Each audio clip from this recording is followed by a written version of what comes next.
Have you ever made a joke that completely changed your life? That's what happened to Mark Thompson, and I promise you'll need tissues by the end of this story. If you're new here, hit that subscribe button and give this video a like. Trust me, this might be the most heartwarming story we've ever shared on this channel. It started on a Tuesday, the kind of Tuesday that feels like it should be a Friday. Mark Thompson sat at his kitchen table, surrounded by bills that seemed to multiply overnight. The dim light of his laptop illuminated his exhausted face as he prepared for yet another virtual meeting with his company. His 8-year-old daughter Lily was finally asleep after an hour of bedtime stories and reassurances that everything would be okay, even though Mark wasn't sure he believed it himself anymore. "Dad? Is Mommy watching us from heaven tonight?" Lily had asked earlier, her small fingers clutching her worn teddy bear. Mark had swallowed the lump in his throat, nodding as he tucked her in. "Of course she is, sweetheart. Every night." 2 years had passed since cancer took Sarah, leaving Mark to raise their daughter alone in a 2-bedroom apartment that felt both too empty without his wife and too cramped with the mounting responsibilities. He worked remotely as a marketing specialist for Pinnacle Innovations, a tech company that had been understanding about his situation, but understanding didn't pay the bills that kept piling up. The apartment needed repairs he couldn't afford. The kitchen sink leaked, the heating system sputtered through winter, and Lily's bedroom ceiling had a water stain that grew with each rainfall. Between work, parenting, and grief, Mark barely had time to breathe, let alone fix a broken home. The company-wide quarterly meeting began, and Mark adjusted his collar, trying to look presentable despite feeling like he was drowning. Elaine Winters, the CEO, led the meeting with her usual confidence. At 45, she had built Pinnacle from the ground up, turning it into one of the most successful tech companies in the country.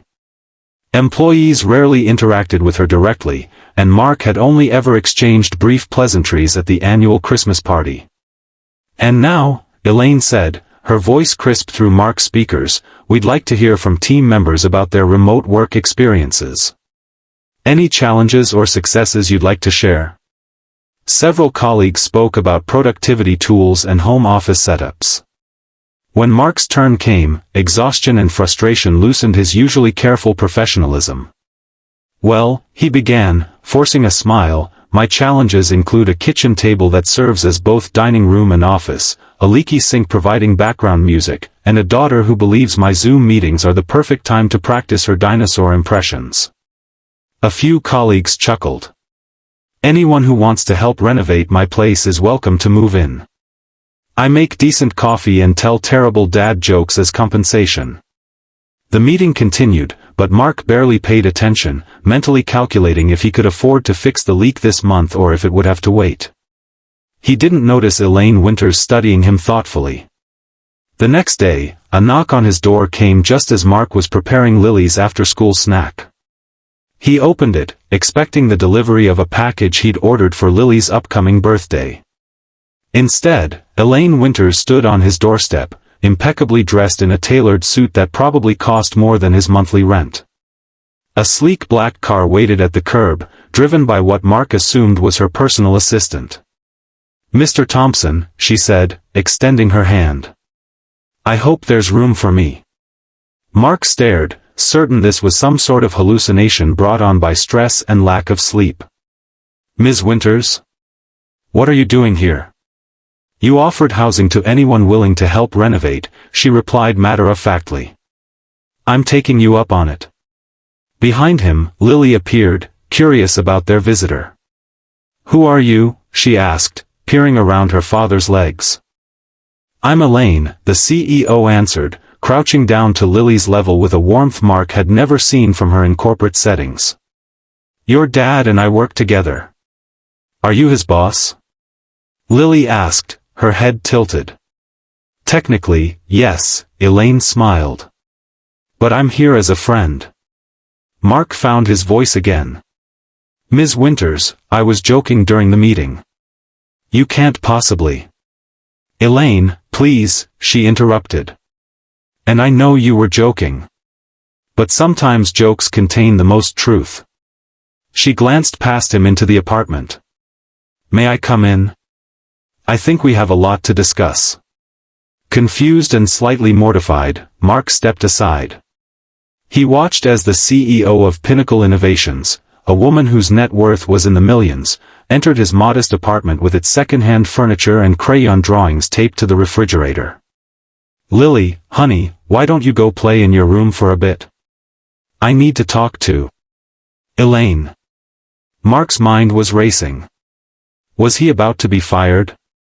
Had his joke been so inappropriate that the CEO herself came to deliver his termination? Once Lily left, Elaine spoke before Mark could. "I'm not here to fire you, so you can relax."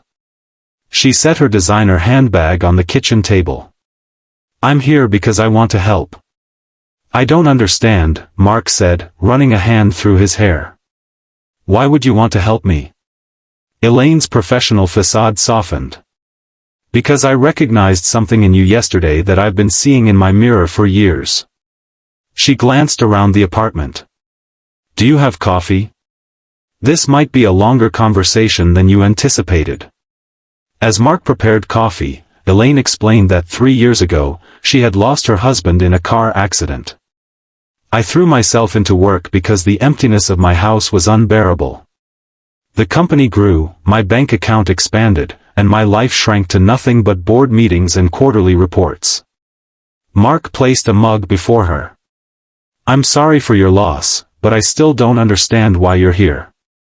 "I have a proposition," Elaine said, wrapping her hands around the mug. "I have more money than I know what to do with and an empty life.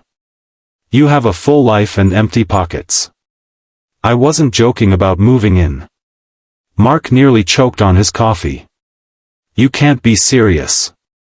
"I'm always serious about business proposals, and this is one. I'll fund the renovations your home needs. In exchange, I'd like to rent your spare room for a while." "We don't have a spare room," Mark pointed out. "The basement could be converted," Elaine countered.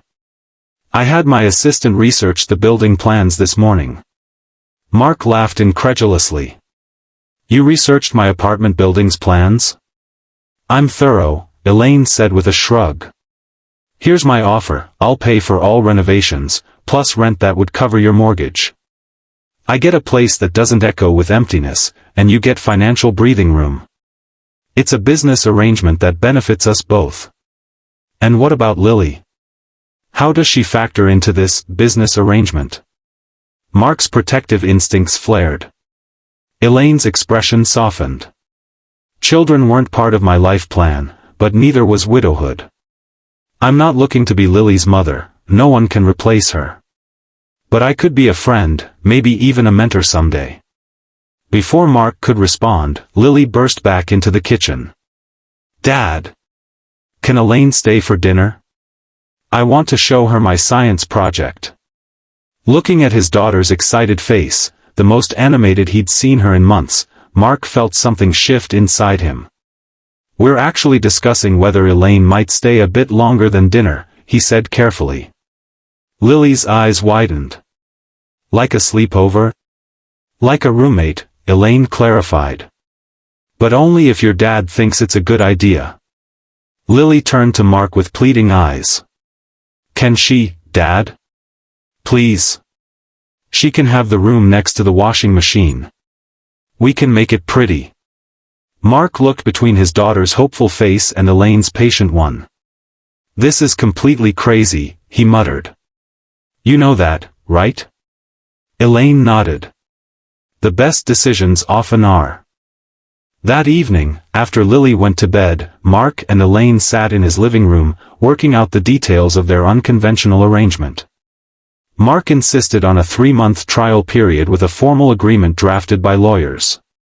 Elaine agreed but added a clause that renovations would continue regardless of whether she stayed. "Why are you really doing this?" Mark asked as they finished. "You could donate to charity if you wanted to help people. You could renovate an orphanage."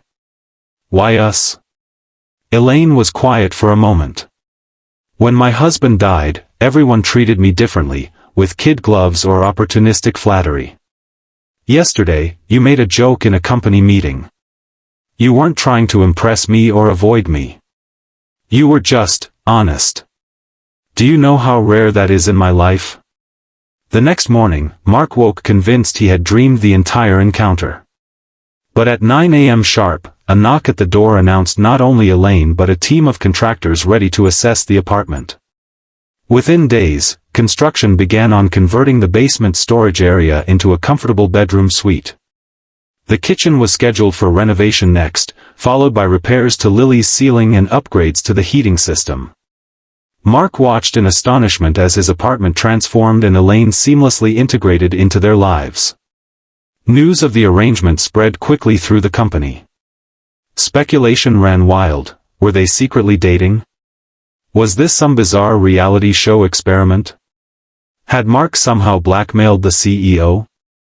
Mark endured curious stares and whispered conversations, grateful that he worked remotely most days. Elaine handled the situation with characteristic efficiency, sending a company-wide email stating she was taking a hands-on approach to understanding employee work-life balance and expected professionalism from everyone. The gossip didn't stop, but it became more discreet. Their neighbors were equally curious. Mrs. Patel from across the hall brought over samosas to welcome the new resident, though her eyes darted around the apartment taking in every detail of the renovation. Mr. Gonzalez from upstairs suddenly needed to borrow tools almost daily, each time lingering to chat and casually ask about Mark's friend. Through it all, Elaine maintained her CEO schedule, leaving early for the office and often returning late. But unlike before, she now had somewhere to come back to that wasn't an empty mansion filled with expensive, meaningless objects. For the first few weeks, Mark and Elaine circled each other cautiously, establishing boundaries and routines. They developed a system. Mark handled breakfast and getting Lily to school, while Elaine often prepared dinner when her schedule allowed. They shared grocery expenses, divided household chores, and gradually, awkwardly, became something like friends. The first major test of their arrangement came when Lily fell ill with a high fever. Mark was scheduled to present a crucial marketing proposal to potential clients, and Elaine had back-to-back board meetings. "Go to your presentation," Elaine said, already changing into casual clothes.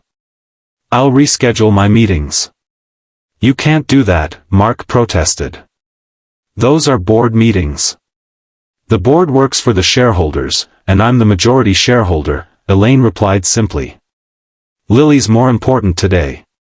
When Mark returned home that afternoon, he found Elaine and Lily curled up on the couch watching animated movies, a thermometer, medicine, and half-empty bowls of soup on the coffee table. Lily's head rested on Elaine's lap as the CEO of Pinnacle Innovations gently stroked his daughter's hair. "Her fever broke an hour ago," Elaine reported softly. "How was your presentation?" "We got the client," Mark said, his voice catching as he watched them. "Thank you for staying with her." Something changed after that day. The careful politeness between Mark and Elaine evolved into genuine friendship. They began sharing more than just space. They shared stories, concerns, and eventually, laughter. Mark found himself looking forward to their late-night conversations after Lily went to bed, when they would discuss everything from company strategies to favorite books to memories of their lost spouses. Lily blossomed with the additional attention. Having struggled in school after her mother's death, her grades began to improve. She developed an interest in business after listening to Elaine's work stories, setting up a lemonade corporation that the CEO helped her restructure for optimal profit margins. But not everyone was happy about their arrangement. Sarah's parents, who lived in another state, called more frequently, their concern thinly veiling disapproval. "Who is this woman, really?" Sarah's mother asked during one call. "What does she want from you and Lily?" "She's a friend who's helping us," Mark explained for what felt like the 100th time. "Men and women aren't just friends, Mark," her father interjected. "Especially not when one of them is a wealthy, single woman.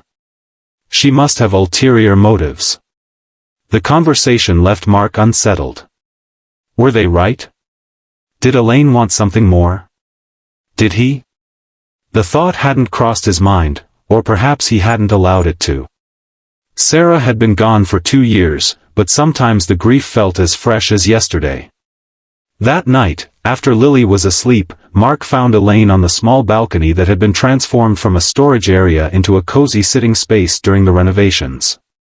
"Do you have ulterior motives?" he asked bluntly, joining her. Elaine raised an eyebrow. "That's direct. Sarah's parents think you're trying to replace her. Or that you want something from us." "Ah."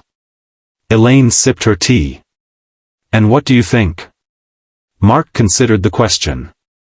"I think you were lonely. I think we were drowning. I think you threw us a lifeline for reasons that make sense to you." "That's perceptive," Elaine said quietly. "When I came here, I was looking for purpose outside of spreadsheets and profit margins. I wasn't looking for romance, if that's what concerns you." Mark felt both relief and, surprisingly, a twinge of disappointment. "Good. Because I'm not ready for that." "Neither am I," Elaine agreed.